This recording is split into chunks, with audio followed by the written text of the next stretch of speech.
All right, what's going on again, guys? I'm here this 2018 Honda Pilot. We're gonna put a Honda OEM engine air filter in today. This is the part number. You can get this on Amazon. I'm gonna leave this link for that down in the description. So if you guys want to buy this, you can click that link. Any sales that go through the links help out my channel a lot. So I appreciate it if you guys do buy it from the links that I put down. When you're looking at the engine, the air filter is right here in this housing. You do not need to unplug the mass airflow sensor or undo the big hose clamp right here. There are 3 of these locking pins.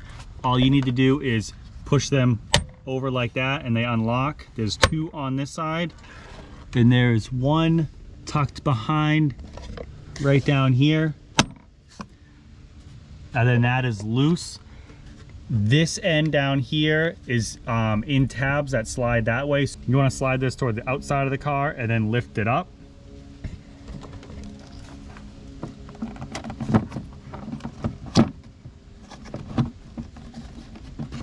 If you need to wiggle it, it helps a little bit. And then you can just lift it up this far to be able to get that air filter out. You don't have to take it all the way off if you don't want to.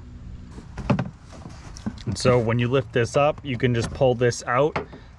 There's a gasket on here. It can only go one way. There's no arrows to tell you which way the air filter goes.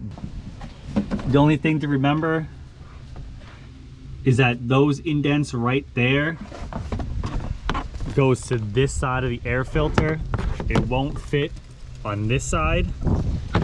So as you put this air filter side down with this on that side into those indents, that's how it's going to fit.